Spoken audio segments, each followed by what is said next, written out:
Hey everybody, welcome to week 6.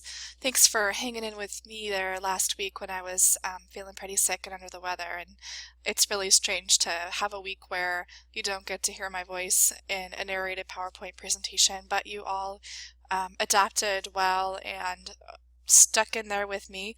This week we are moving right along and we're going to be talking more about using guidance to build an encouraging classroom. And this, I hope, is really leading you towards the development of your own guidance philosophy or your guidance practices and beliefs. Last week you got to explore different guidance policies and analyze them for appropriateness and analyze them for completeness. Hopefully, in doing so, you are able to explore your own values and explore those things which you hold important. Hopefully, as you were analyzing those policies, you were thinking about your own practice.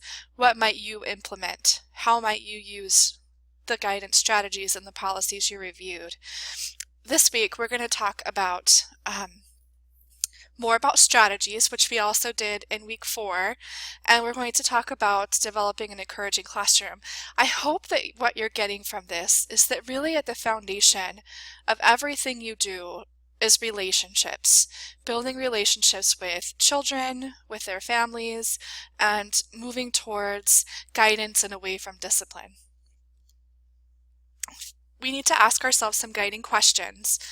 So what is an encouraging classroom? And I know that you read this a couple chapters ago in your Gartrell text, but this seems very fitting considering the upcoming assignment on developing and reviewing guidance strategies. So really, an encouraging classroom is a place where children feel like they belong. There's a sense of relationship and community, not just between teacher and student, but between the children in the classroom and all of the other adults that come in and out. It's also a place where adults provide ongoing guidance, consistent guidance, where messages are the same and expectations are clear.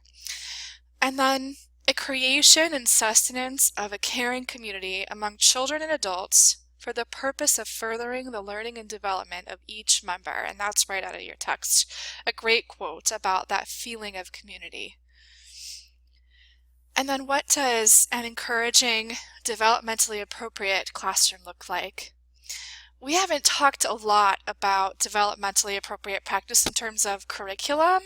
We've been focused on guidance, but when you think about the curriculum in a classroom, when it's really child-led and child-focused in ways like emergent curriculum, then children feel capable, they feel confident, and they are excited to explore. When there's opportunities for children to do creative art, write in journals, use manipulatives to learn math skills, having the appropriate learning centers, like the block area, dramatic play, sound and water, those types of centers, having a balance between small group and large group experiences, which we talked about and examined in your daily schedules, and then child choice, like free play and outdoor time where children really are making the decisions about their play.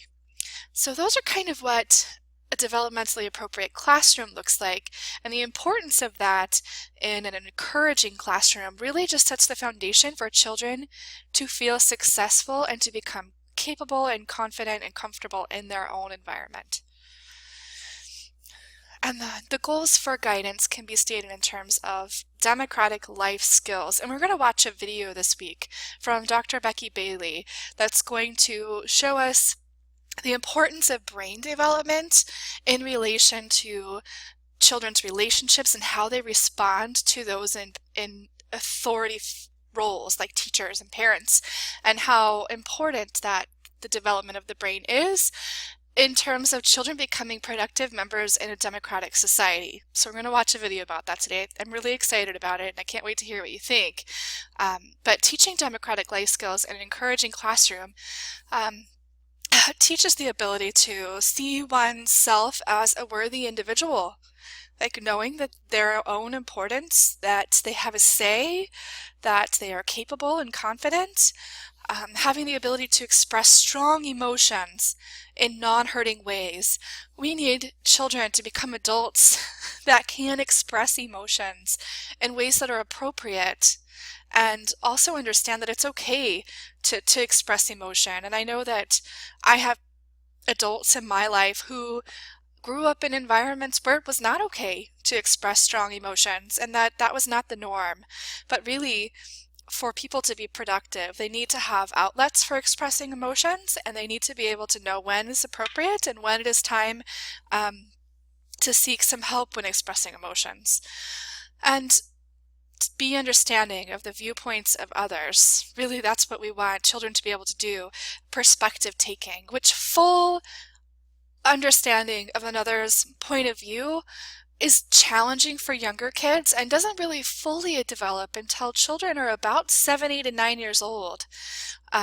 But in the toddler years and the preschool years, again, we're laying that foundation for children to be perspective takers.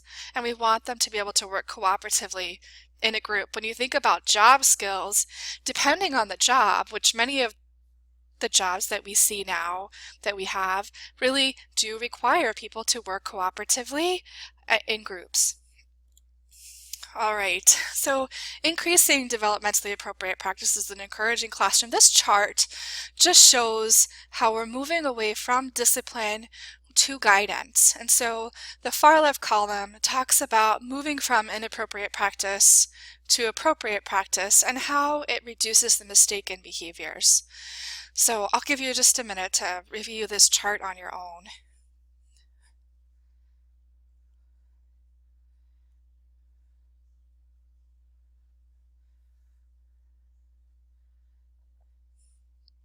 Okay, if you haven't finished reading the chart, I would recommend that you pause here and make sure that you do have a chance to look through each of these columns in this chart.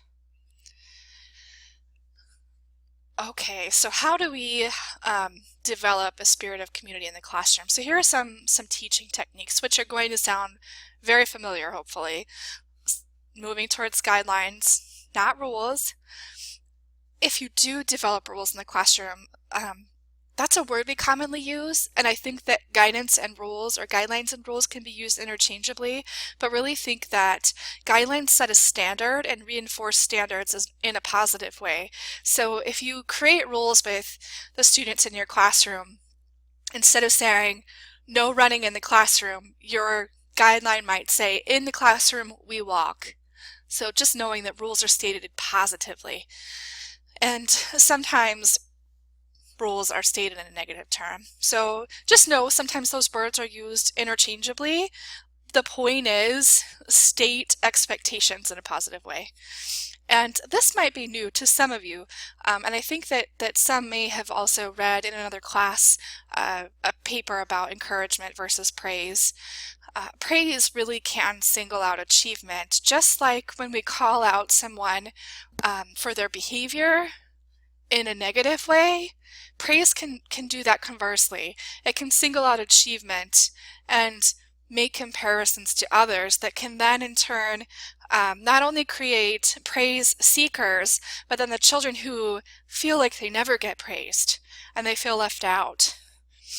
Encouragement acknowledges ongoing progress.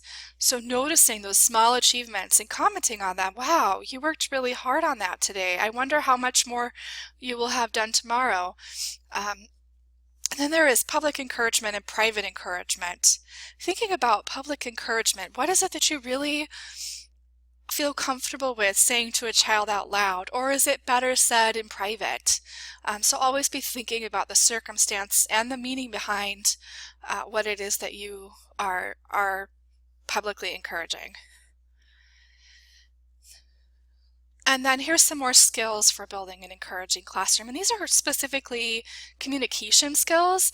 Again, the underlying foundation is relationships. So listening to life experiences, taking the time to really listen to what children have to say. Encourage them to talk about what's going on after school, before school, in their extracurricular lives. When you take the time to listen, you show a child that you care. And then having contact talks, that's where you check in. Say, gosh, How are you doing? How was last night? And some kids may need contact talks every day. Some kids maybe need a contact talk every week where you're just checking in and showing that you are interested and that you're aware and that you want to know what's going on. And compliment sandwiches. This always sounds so cheesy to me, especially when thinking of adults and using them with adult learners, but they're important. That's where you, if you're going to give a critical feedback or a critical statement to someone, you start with a positive, then you give the critical feedback, and then you end with a positive.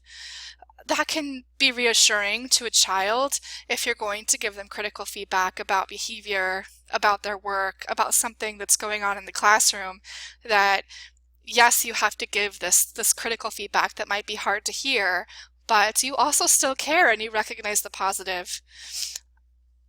Friendly humor. Remember that young children, have a hard time with sarcasm. So your humor should be realistic. It shouldn't be poking fun. It shouldn't be pushing buttons kind of humor. It should just be friendly humor.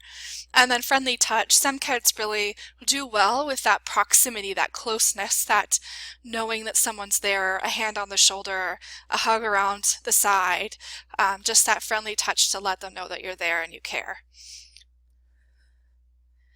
These are things that we've already talked about: the daily schedule, the importance of a well-balanced schedule with time spent both in large groups and in small groups, a balance between teacher-led and child-led activities, time for restful activities, time for active activities, just understanding that a balance is needed. Then when we talked about prevention and intervention strategies in week 4, we talked about the space and the room arrangement and how that can be encouraging or it can be discouraging. If it's too cluttered or messy or the activities do not meet the developmental needs of the children in the classroom, the room arrangement can be detrimental. And the modifying curriculum is one that we haven't necessarily talked a lot about, but this just refers to scaffolding. If things are too hard for children or too easy, behaviors tend to arise. Like you will see mistaken behaviors because children they aren't sure of themselves. They aren't sure what to do. So just being aware and modifying in the moment so that children can be successful. And then thinking of developing the curriculum. If you've had other classes with me, you've probably heard me say this. You need to be a good observer of children's behavior. And when I say behavior, I'm not necessarily just meaning behavior in a social way. I mean their physical behaviors, their intellectual behaviors, their emotional behaviors, and their social behaviors. And you use that to develop curriculum that's appropriate and that's meaningful. There are some things that you can do to support an encouraging classroom. There are some curriculums that are specifically designed for teaching empathy skills, teaching social skills. One of them is called Second Step. If you're working in a Head Start or an ECAP program, it's a commonly used curriculum there. It's also been used in elementary schools. It's just an empathy training curriculum. Then in your reading of chapter 6, I believe, Gartel talked about a peace wall, and that's just creating a space in your classroom where two children who are having a conflict can come and take the time to get help with conflict resolution. So again, it's just a space in the classroom specifically designated for two children to meet and to get help with resolving a conflict.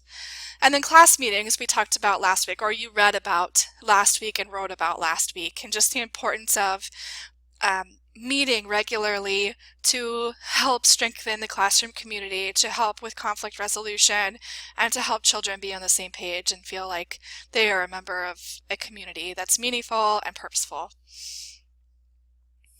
All right, so this is where we're going to end for this narrated presentation. It's a little bit longer than usual. Usually I break these down into 3, but I felt like it was too important of information to break it up. I wanted to keep the flow. So there will be another narrated PowerPoint presentation with some more information about encouraging classrooms, and also a narrated presentation that explains the next assignment description, which I think you have enough information to create quite a successful paper on guidance strategies. I encourage you, as you think about writing your guidance